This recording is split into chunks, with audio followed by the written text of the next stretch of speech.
Hello, my name is Rich Taylor and I'm a sales engineer with Squirrel Compliancy Solutions. And today we will be reviewing the installation and deployment process for Squirrel Defender MR0 on the VMware platform.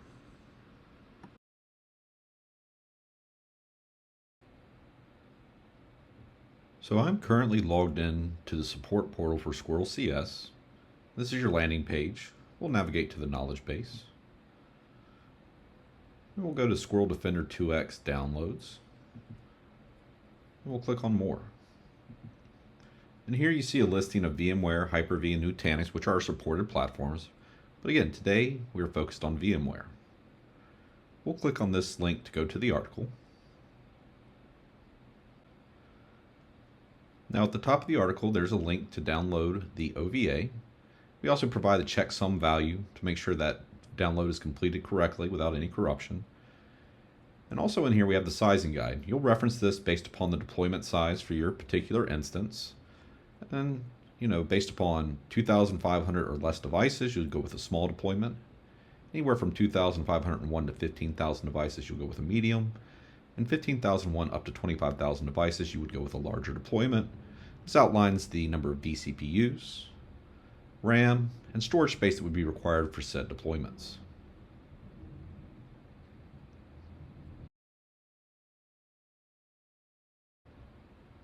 Now I've downloaded the compressed file from the Squirrel support portal, uncompressed it, and we're presented with this folder. In the folder, there's a supporting documentation folder, which has the release notes and the installation guide for Squirrel Defender. And then we have the installation file itself, which is just an OVA. I've performed the MD5 hash to make sure that there's no corruption in that download. I'm ready to proceed to install the OVA.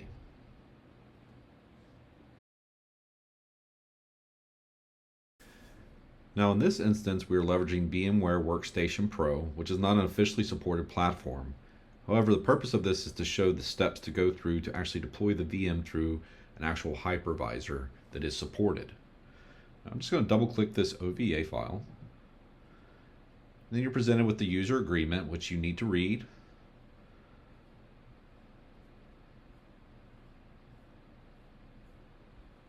Select the checkbox to accept the terms. Click Next. I will give a name for our VM.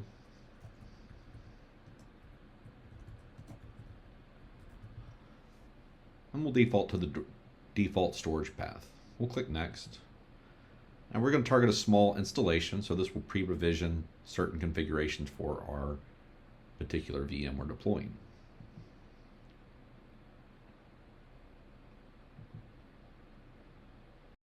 A few moments later. Now after the import is finished, I'm going to edit some of these settings.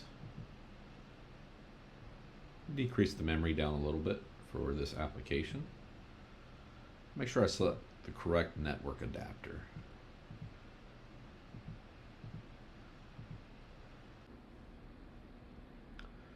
After making those configurations, we will then power on the virtual machine. It'll run through the normal boot process, and then a setup script will be kicked off after the VM finishes booting.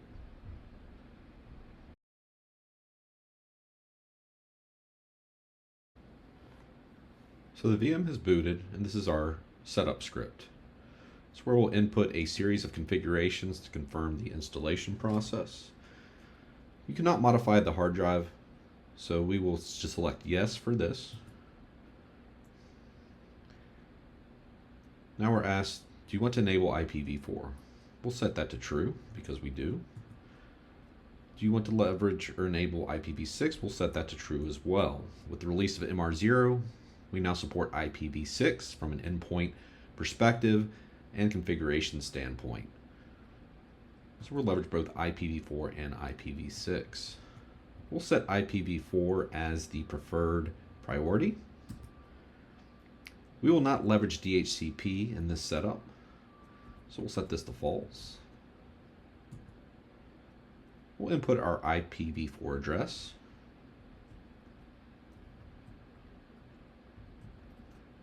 The subnet mask, and our gateway.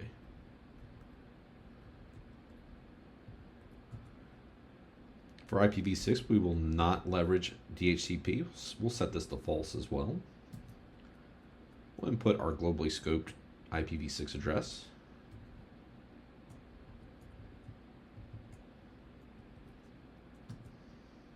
The net mask prefix, and our gateway.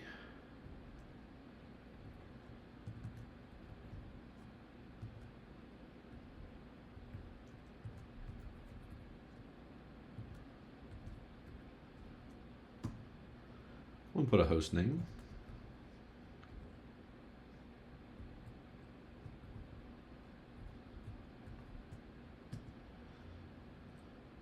We have a domain name. We'll not leverage a domain server though, so we'll just hit enter. Now the email address, this would be for your account of last resort and notifications. You do not want to tie this to an individual user. You want this to be the account of last resort.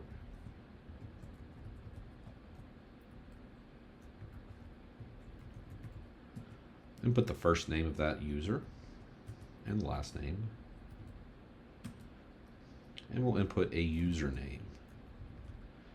Now you're prompted for a password. This must meet minimum complexity password requirements, mixed case, special characters, and numbers.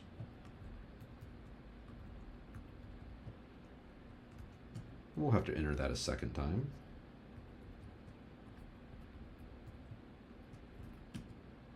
Now the secret key, this is a key that would be shared with any other users that may not have system admin access, so they can view logs or pull certain reports.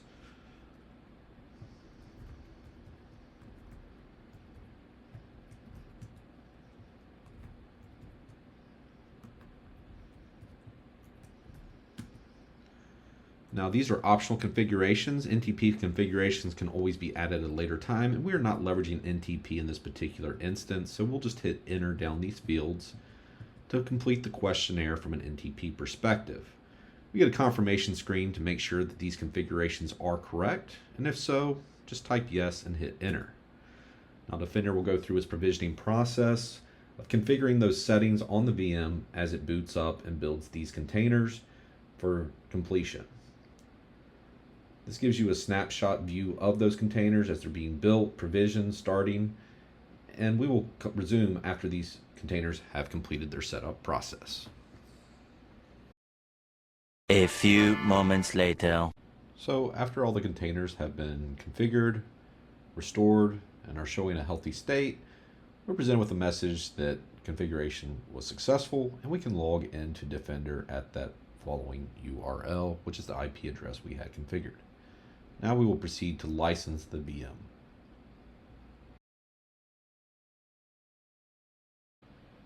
So now we've opened a web browser. We're going to navigate to our newly set up Defender instance.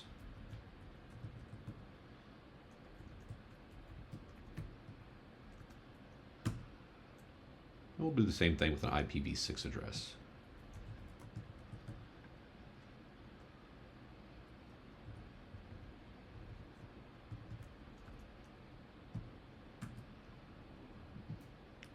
It'll take a second to navigate as it comes up. And you can see we're presented with a licensing page. Now what I did is I input a organization name, and I click generate challenge string, and this creates a challenge string that you will share with the CS team to go ahead and create a license for your installation. And I've already done that. And the license has been created, and I'm just going to choose to upload a file. I've shared that. I select the license file, and I click upload. We get a pop-up letting us know that the license was successfully applied. We'll click login.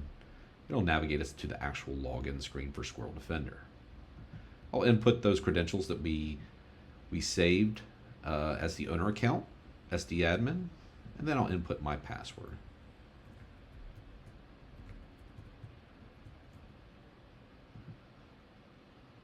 We can see that we're now logged into Squirrel Defender. We can confirm the version by clicking the person icon and selecting About.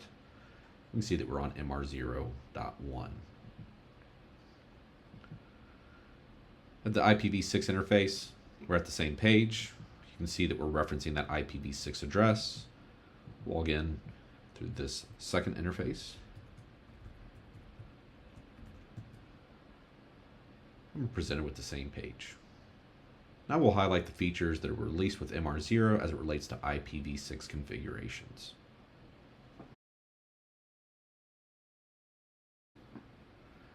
As it relates to IPv6 configurations, we can go to Assets. We can see that IPv6 is enabled. Now we don't have any assets. This is a fresh instance. Those assets would need to be brought in, but you can confirm IPv6 connectivity through this interface as you bring those assets into Squirrel Defender.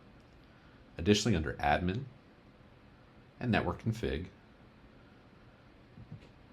NTP servers, we allow IPv6 configurations for NTP servers. Under DNS, if you were to add a DNS server, you can input an IPv6 address here as well. Database backup and restore as it relates to SFTP configurations. We do allow IPv6 configurations for those endpoints. And then the IP management itself, which you can specify those IPv6 configurations or update them on the Defender platform. Do keep in mind that would be a new license generation event, so you want to make sure that you have CS in the loop in the event that you do choose to leverage IPv6. Additionally, under logging and notifications, you can configure logging servers with IPv6 addresses now. And SMTP configurations, you can add an endpoint that has an IPv6 address for SMTP communication. If you have any questions, contact sales at the email address below, or for current customers, open a ticket through the support portal or reach us via the support number. Thank you for watching.